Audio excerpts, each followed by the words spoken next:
Hello প্রিয় শিক্ষার্থীরা, কেমন আছো? আজকে আমরা দেখব মহাকর্ষ বিজ্ঞান মহাকর্ষ চ্যাপ্টারের যে প্রবলেম সিরিজ আমরা তো শুরু করছি তার থার্ড ভিডিও।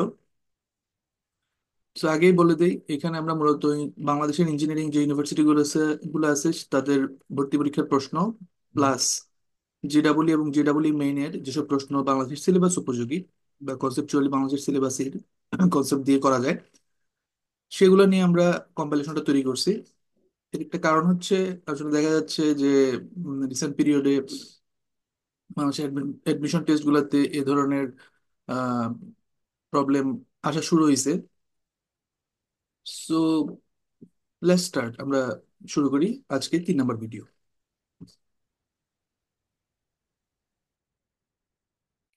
আমরা শুরু করি প্রথমেই আহ মহাকর্ষ এবং অভিকর্ষ চ্যাপ্টারে কিছু কি নোটস আমাদের জানতে হবে, যেমন কক্ষপথ কি। তো আমি ধরে নিচ্ছি যে তোমরা আসলে এই ফর্মুলাগুলো জানো। তারপরেই আমরা চলে যাচ্ছি আসলে আমাদের কোর কনসেপ্টে। সেটা হচ্ছে it's all about force and energy. আমরা মহাকর্ষ অভিকর্ষ চ্যাপ্টার যে কোনো প্রবলেম সলভ করার সময় আমাদের মূলত আইডিয়া থাকে। আইডিয়াগুলোকে ইদার ফোর্স অথবা এনার্জিকে কেন্দ্র করে আমাদের চিন্তা করতে হবে, ঠিক আছে? এটা হচ্ছে একদম কোর আইডিয়া। হয় ফোর্স দিয়ে চিন্তা করবো অথবা এনার্জি দিয়ে চিন্তা করবো, ঠিক আছে? তো এখানে ফোর্স দিয়ে আমাদের প্রয়োজনীয় ফর্মুলা গুলো কিরকম হতে পারে বা প্রয়োজনীয় ফর্মুলা গুলো আমি লিখে দিছি একসাথে। ফোর্স এবং এনার্জি রিলেটেড ফর্মুলা যেগুলো তোমরা জানো, যেমন মহাকর্ষ বল কি, জি ইন্টু বস্তুদের ভরের গুণফল ডিভাইড বাই তাদের মধ্যবর্তী দূরত্বের স্কোয়ার।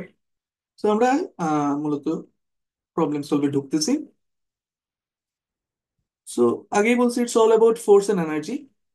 তো ফোর্স ওরিয়েন্টেশনে বা ফোর্সকে যখন চিন্তা করব সেটা নিয়ে আমরা অলওয়েজ চিন্তা করবো আসলে ব্যালেন্স অফ ফোর্স বা বলের সাম্যাবস্থা নিয়ে।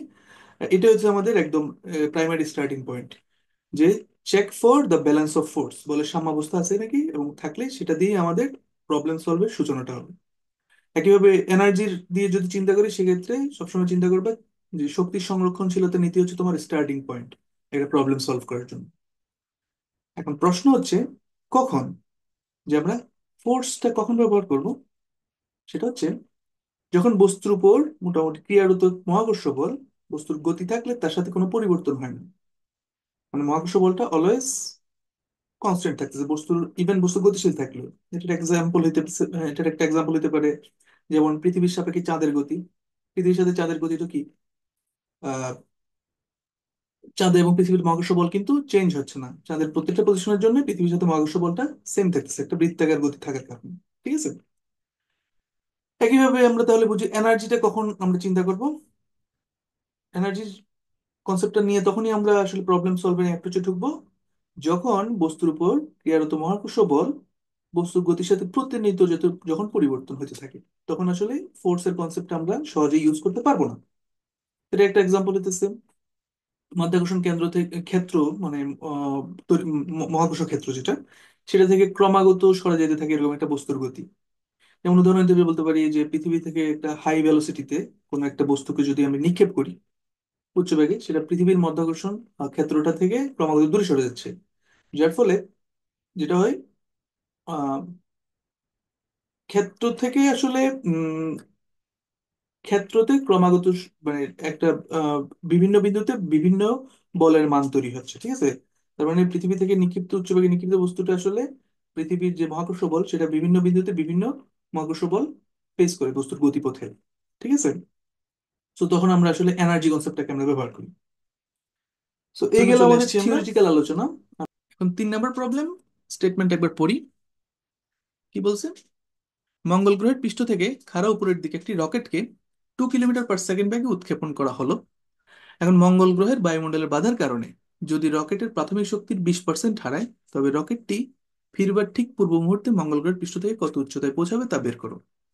তো কি বের করতে হবে সেটা আমি হলুদ রঙে হাইলাইট করে রাখছি। মঙ্গলের ভর দেওয়া আছে 6.4 × 10⁻23 কিলোগ্রাম এবং ব্যাসার্ধ দেওয়া আছে 3395 কিলোমিটার। এটা বুয়েট 2023-24 সালের রিটেন পরীক্ষা আসছিল। মনে হচ্ছে অনেক জটিল প্রবলেম, বাট অলওয়েজ মনে রাখবা, গ্রেভিটেশনের জটিল প্রবলেম যখনই মনে হবে তুমি একদম ব্যাক টু দ্য পেভিলিয়ন, একদম স্টার্টিং পয়েন্টে চলে যাবা, যে আমাকে কোন রাস্তায়, আমরা ফোর্সের রাস্তা আছে অথবা এনার্জির রাস্তায় আছে। আমরা যে কোনো এক রাস্তায় হাঁটলেই এটা খুব বিশ্বাস করবা যে প্রবলেমগুলো সলভেবল। ঠিক আছে। সো এখানে তাহলে আমাদের কোর প্রশ্ন হচ্ছে সর্বোচ্চ উচ্চতাটা কত। একটা ব্যাগে মারা হইলো, এর মধ্যে আবার প্রাথমিক শক্তি 20% হারাই ফেলছে, সর্বোচ্চ উচ্চতা বের করতে বলছে রকেট। ঠিক আছে। মঙ্গল গ্রহ থেকে, মঙ্গল গ্রহের পৃষ্ঠ থেকে নিক্ষেপিত রকেট। অলরাইট। সো রকেটের আদিবেগ 2 কিলোমিটার পার সেকেন্ড এটা দেয়া আছে। তো আমার প্রথম কাজ শক্তি নাকি বল এই প্রশ্নের উত্তর খোঁজা, তাই না? শক্তি নাকি বল, যেহেতু সবসময় বস্তুদ্বয় অর্থাৎ মঙ্গল আর রকেটের মধ্যকার দূরত্ব সেম থাকতেছে না, মানে রকেটটা মহাকর্ষীয় ক্ষেত্রের ভিতরে আসলে প্রতিনিয়ত মুভিং রাইট, মুভ করতেছে। তাহলে তার উপর ক্রিয়াশীল মাধ্যাকর্ষণ বলটা প্রতিনিয়ত চেঞ্জ হচ্ছে। তাহলে এনার্জি এর কনসেপ্টটা আমাদের ইউজ করাটা বেটার। ঠিক আছে। ফোর্সের কনসেপ্ট আমি স্ট্রেট ফরওয়ার্ড ব্যবহার করতে পারবো না, সো এনার্জি কনসেপ্টটা আমাদের ব্যবহার করা বেটার। ওকে। সো আমরা একটু রিকেপ করতেছি ফর্মুলাগুলা। তোমরা যারা পজ দিয়ে ফর্মুলা একবার দেখে নিতে পারো। আমি জাস্ট স্কিপ করতেছি, এটা অলরেডি কয়েকবার দেখে ফেলছি আমরা। এটা আমরা কয়েকবার দেখছি। ফোর্স থাকলে কি করতে হবে, check for the balance of force. আর এনার্জি কনসেপ্ট যদি আমরা ইউজ করি তাহলে check for the conservation of energy, অর্থাৎ শক্তি সংরক্ষণশীলতা নীতি। তো আমরা যেহেতু এই প্রবলেমটা এনার্জি কনসেপ্টটা ব্যবহার করব, তো আমাদের প্রথমেই চেক করব শক্তি সংরক্ষণশীলতা নীতি কিভাবে কাজ করে। ঠিক আছে। সো শক্তি সংরক্ষণ শক্তি সংরক্ষণশীলতা নীতি অনুযায়ী কি আমাদের চিন্তা করতে হবে যে রকেটের প্রাথমিক অবস্থানে মোট শক্তি ইকুয়ালস টু রকেটের সর্বোচ্চ উচ্চতায় মোট শক্তি হওয়ার কথা ছিল, রাইট? শক্তি সংরক্ষণশীলতা নীতি তাই বলে, তাই না? এই শক্তি তো সব জায়গায় শক্তি যেহেতু কনজার্ভ করবে বা সংরক্ষণ করবে, তাহলে প্রাথমিক অবস্থার টোটাল যে শক্তি থাকবে সেটাই হবে সর্বোচ্চ উচ্চতায় টোটাল শক্তির সমান। কিন্তু এখানে একটি ইন্টারেস্টিংলি এখানে দেখো হলুদ রঙে হাইলাইট করা আছে যে প্রাথমিক শক্তি 20% হারাই ফেলছে। তাহলে আমরা এই কথাটাকে কেটে দিলাম। ঠিক আছে, এই কথাটা আমরা লিখতে পারবো না। ঠিক আছে, কারণ কিছু শক্তি আসলে অপচয় হবে। তাহলে অপচয় হওয়ার কারণে কি হচ্ছে, প্রাথমিক যে শক্তি ছিল তার 20%, অর্থাৎ 20/100 ইন্টু যে প্রাথমিক যে শক্তি ছিল সেটা, মানে মোট প্রাথমিক শক্তি থেকে বিয়োগ করে দিলাম প্রাথমিক শক্তির 20%। এই শক্তিটাই আসলে কি রকেটটাকে সর্বোচ্চ উচ্চতায় তুলছে। তাহলে এটা সমান হবে রকেটের সর্বোচ্চ উচ্চতার মোট শক্তি যেটা সেটা। ঠিক আছে, খুব কমন সেন্স কিন্তু এটা। ঠিক আছে, প্রশ্ন থেকে জাস্ট এই লাইনটাকে আমরা একটু রিরাইট করলাম। ঠিক আছে।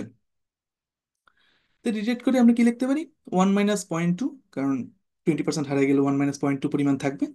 সেটা হচ্ছে রকেটের প্রাথমিক মোট শক্তির 1 - 0.2 গুণ, সমান সমান হচ্ছে রকেটের সর্বোচ্চ উচ্চতায় মোট শক্তি। ঠিক আছে। তাহলে 1 - 0.2 মানে হচ্ছে 0.8, সেটা ইন্টু রকেটের প্রাথমিক মোট শক্তি সমান সমান রকেটের সর্বোচ্চ উচ্চতায় মোট শক্তি। এখন রকেটের প্রাথমিক মোট শক্তি সমান আসলে কি?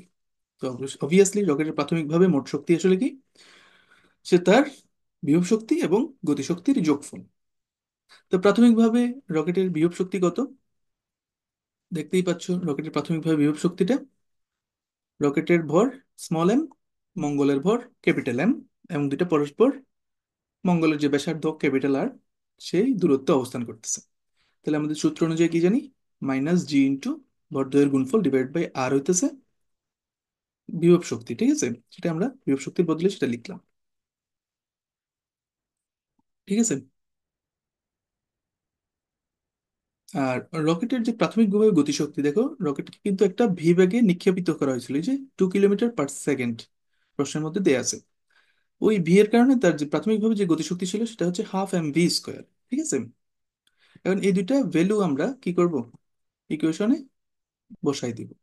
ঠিক আছে, এই যে ইকুয়েশনে বসাই দিচ্ছি যে 0.8 ইন্টু ওই বিভব শক্তি এবং গতিশক্তির যোগফল, এটা তো প্রাথমিক শক্তি, মোট শক্তি। ঠিক আছে। বিভব শক্তিটা অলওয়েজ নেগেটিভ, এটা মাথায় রাখবা। ঠিক আছে।